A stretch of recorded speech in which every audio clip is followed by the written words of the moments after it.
Olá, pessoal. Há muito tempo que eu vinha pensando em tentar, de uma certa forma, preparar um material para ajudar especialmente aqueles que estão iniciando a carreira acadêmica,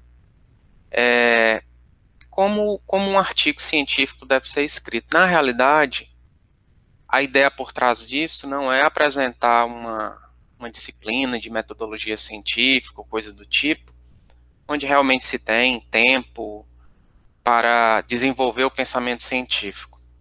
Aqui a ideia é de explicar um pouquinho sobre todo o trâmite da publicação científica, com dicas que julgo importantes, dicas que foram, de uma certa forma, sendo acumuladas ao longo aí de 20 anos já de experiência científica, e também na função de editor de periódico. Portanto, são algumas dicas que eu julgo importantes e muitas delas simples de serem corrigidas ou de executadas, que vão certamente ajudar nesse processo de aceite do trabalho científico de cada um de vocês. A publicação, eu sempre falo para os meus alunos que ela é decorrente, na realidade, de uma maratona seguida de uma corrida de 100 metros. A maratona porque o artigo científico acumula toda uma experiência daquela pessoa que está escrevendo ou daquela pessoa que está orientando aquele aluno, enfim. E é decorrente também da qualidade do dado que você coletou durante o desenvolvimento da sua pesquisa. Bom, então eu não tenho um objetivo nessa aula de trazer dicas sobre a parte de planejamento experimental, sobre a parte do desenvolvimento, por exemplo, de um plano de mestrado ou de doutorado, qualquer que seja a intenção, mas de trazer dicas sobre artigo científico. Esses outros temas serão cobertos em outras oportunidades, assim como o detalhamento sobre cada uma das partes componentes de um artigo científico também serão detalhados em outras oportunidades. Sempre com esse viés mais prático, mais direto ao ponto, em como tornar a sua publicação mais possível de ser publicada, digamos assim, ou de ser aceita em um periódico de relevância na área, pleiteada aí por você, tá? Bom, então a divisão do artigo científico, né, ou seja, depois que você executa uma dada pesquisa, ou muitas vezes hoje em dia os próprios trabalhos de mestrado, de doutorado, muitos deles, em muitos programas, você já tem a possibilidade de apresentação de capítulos específicos, cada capítulo correspondente a uma determinada publicação. Normalmente essa publicação ela é composta de um conjunto de itens. E esses itens eles variam muito conforme o tipo de periódico que você está submetendo. Portanto, o que eu vou falar aqui são de periódicos mais gerais. E uma vez mais, eu não tenho a intenção de cobrir todas as áreas do conhecimento, mas trazer um pouco de dicas que podem de fato ser aplicadas a diferentes áreas de conhecimento e talvez trazer um pouco mais de conhecimentos específicos sobre a área aonde atuo, na parte de engenharia sanitária, ambiental, ciências ambientais, e que tenham, obviamente, mais exemplos para dar para vocês, tá? Bom, muitos periódicos hoje em dia, eles exigem o que a gente chama de graphical abstract. Então, esse resumo gráfico nada mais é do que algo que vai tornar visualmente o seu trabalho ou alguma conclusão ou um conjunto de conclusões ou tema escolhido por você interessante para o leitor. Portanto, é sempre importante verificar se isso é um requisito obrigatório ou não do periódico. Mas, mesmo que não seja, eu sempre recomendo que se pense na questão do Graphical Abstract, porque ele salta aos olhos, muitas vezes, em uma figura, em um esquema, coisas que muitas vezes a gente não consegue claramente colocar na parte textual. Bom, muitos periódicos também hoje em dia exigem o que a gente chama de highlights. Essas highlights são exatamente decorrentes de pontos mais importantes do artigo que você está produzindo. Ou seja, é importante que uma highlight ela traga de fato coisas ligadas ao seu artigo. É importante que essas highlights sejam curtas, né? Portanto, você sempre tem que olhar no periódico que você deseja o número de caracteres exigido, né, para cada uma das highlights. Normalmente varia de 3 a 5 highlights, e muitas vezes, para vocês terem uma ideia do tamanho, muitas vezes o número máximo é menor do que uma linha, certo? Portanto, é importante que você veja bem direitinho no periódico se há necessidade ou não dessas highlights, tá?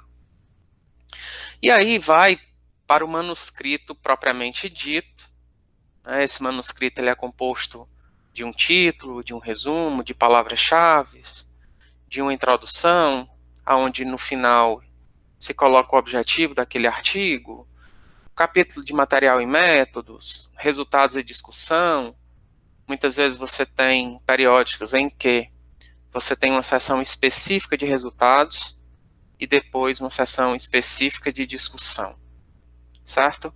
Mas a maior parte dos periódicos, pelo menos que eu tenho conhecimento, vem trabalhando esses dois aspectos conjuntamente, certo? Mas existe a possibilidade também desse outro formato. Conclusão, agradecimentos, referências, tá? E aí, em outras oportunidades, eu vou explicar, né, passo a passo, o que eu julgo interessante em relação a, e que venho observando nas leituras, nos artigos que estou escrevendo, enfim, ou que estou recebendo nas revistas que sou editor, aspectos importantes em relação a essas outras estruturas que compõem o seu manuscrito, o seu artigo científico, tá? Bom, a publicação, científica, ela é decorrente não só de um planejamento bem feito do seu experimento, é decorrente também da maturidade científica, tanto da pesquisa quanto dos autores ali da publicação. E essa maturidade científica, ela é fruto de um trabalho extensivo de leitura. Eu sempre falo para os meus alunos que a leitura, ela precede qualquer coisa. Ela é importante para o planejamento do experimento, ela é importante para a execução do experimento, ela nunca pode deixar de acontecer em um trabalho científico. Porque nessa leitura é onde a pessoa vai adquirir a maturidade no sentido de observar erros e acertos de determinados experimentos, análises que foram colocadas e que eventualmente você não pensou e que você pode incluir ali no seu experimento. Você vai começar a observar a forma como as pessoas vão explicar determinadas coisas, vão construir determinados gráficos, construir determinadas tabelas, quais os principais programas que vêm sendo utilizados. Portanto, tudo isso, né, faz parte desse aprimoramento, desse desenvolvimento científico ali do pós-graduando, certo? Isso se aplica também, gente, para pessoas que estão ali fazendo trabalho de graduação, TCCs ou coisas do gênero, certo? Muitos alunos ainda estão na iniciação científica, portanto, aprendendo ali na introdução da pesquisa científica, enfim, tudo isso acho que vale para qualquer nível de estudante, desde do ensino médio, passando pela graduação e pela pós-graduação. Devo dizer que várias escolas já possuem programas de estímulo à iniciação científica, mesmo no ensino médio, né? Então, isso também se aplica para aqueles estudantes também, né? Bom, então, essas leituras de livros, de artigos, é muito importante, né, você ter isso bem definido, bem executado.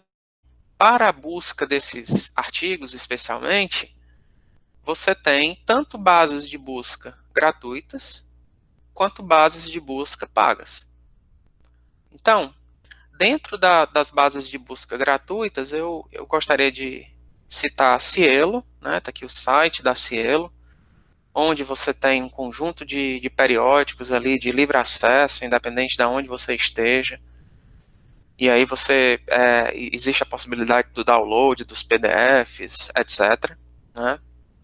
Existe a possibilidade da utilização do Google Scholar, onde você consegue ver dentro desse Google Scholar alguns artigos que têm livre acesso e outros dentro dessa plataforma você consegue ler resumos e conseguir muitas vezes o DOI, que a gente vai explicar um pouco sobre ele mais tarde, e a partir desse DOI, desse resumo, você tentar conseguir ali, caso não esteja disponível, tentar conseguir o artigo completo.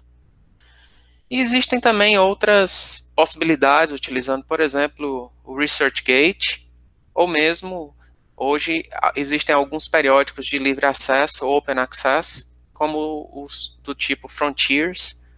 Aqui a página do Frontiers, em que você tem ali a disponibilização de periódicos de livre acesso nas várias áreas de conhecimento. Tá?